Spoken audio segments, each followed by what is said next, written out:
맡은 법문은 구주를 높이고 분명한 구원 얻도록 자린다함이라. 부르심 받들어 내 형제 섬기며 구주의 뜻을 따라서 내 정성 다하리.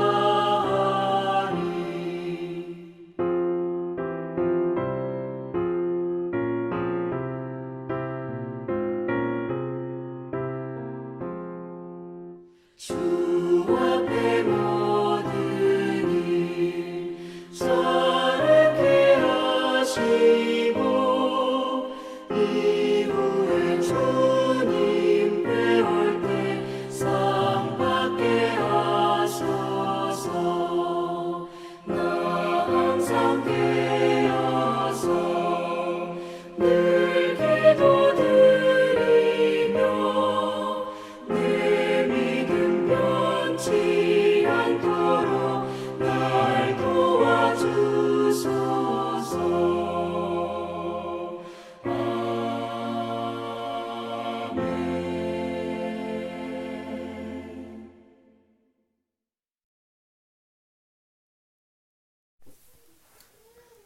오늘 함께 볼 말씀은 신약 골로새서 4장 10절에서 18절 말씀입니다.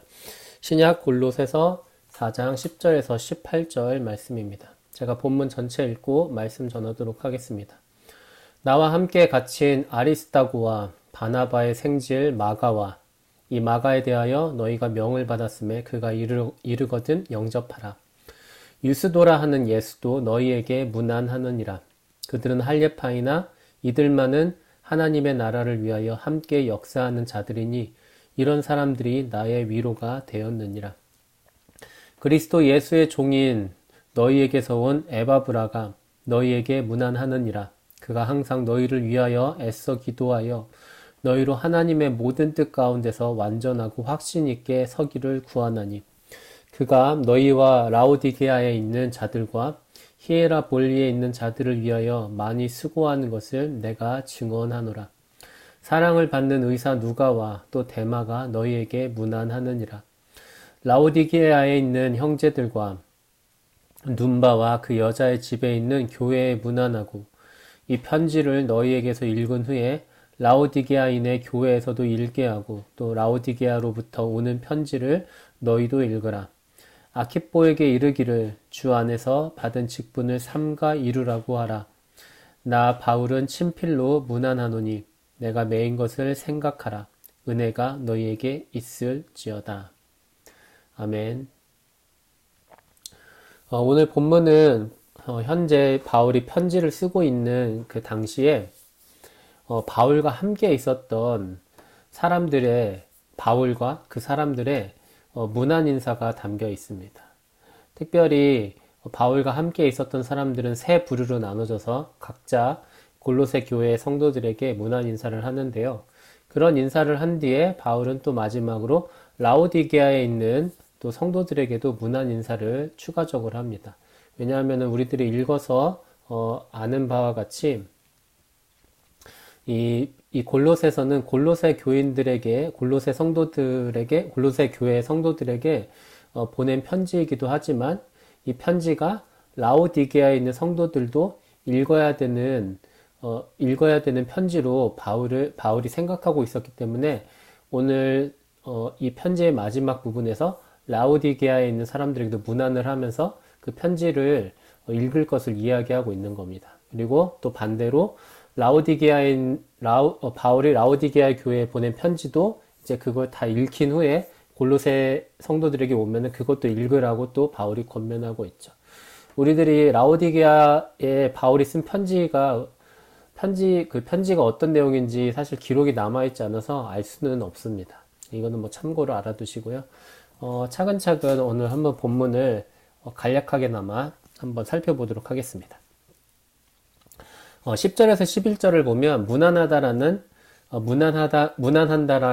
이 단어의 첫 번째 사용은 아리스타고 그리고 마가, 유스도라는 이 세 사람을 위해서 표현하고 있습니다. 이 세 사람이 이제 골로새 교회 성도들에게 문안 인사를 한다, 안부 인사를 전한다라고 말하고 있는 거죠.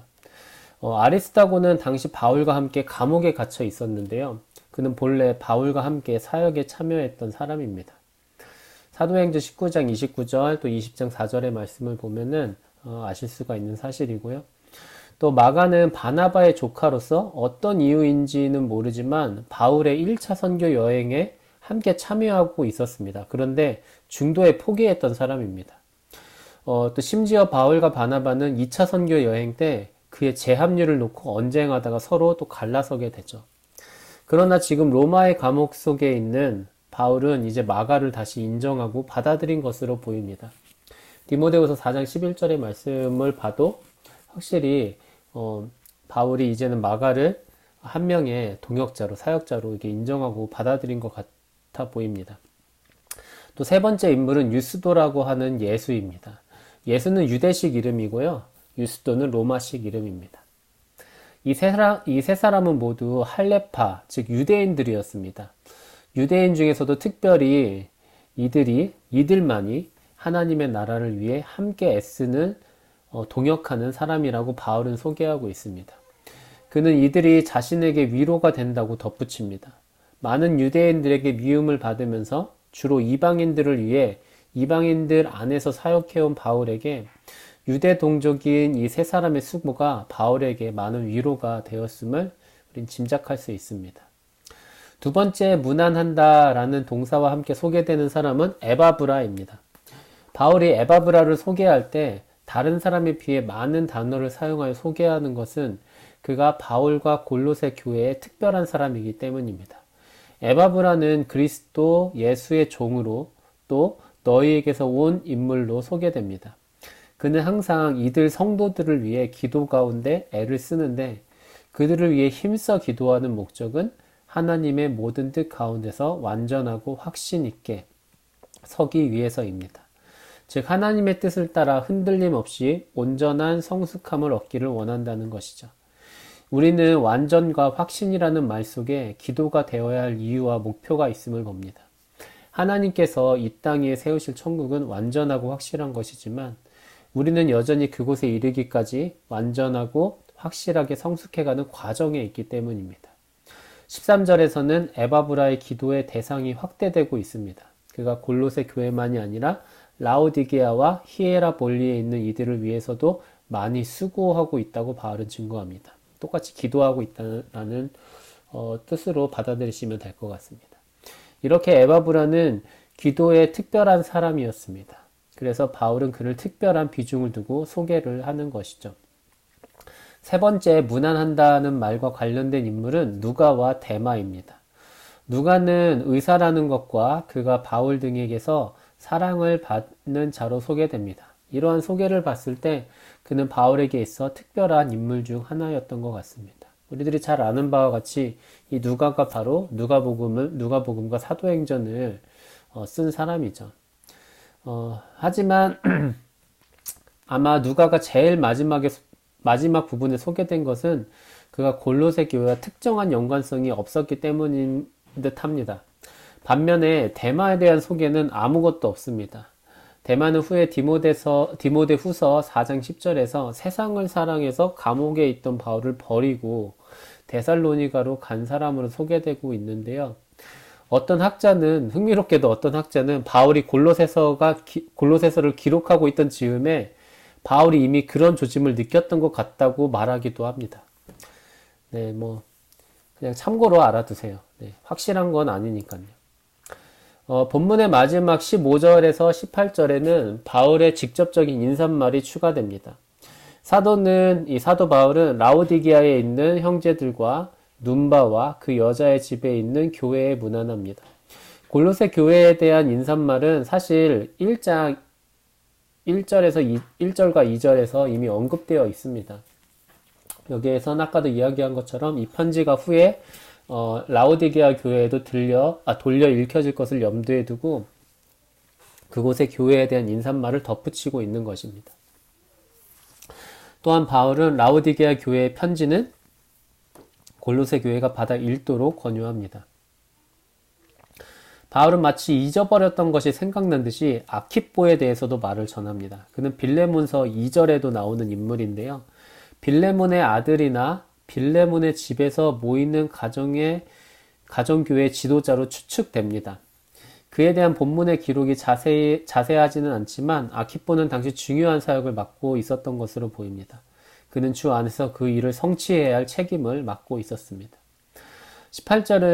본문 18절은 바울의 마지막 인사말입니다. 그가 친필이라고 언급하고 있는 것으로 봐서 이제까지의 기록은 대필한 글씨로 쓴 것일 수 있음을 암시합니다.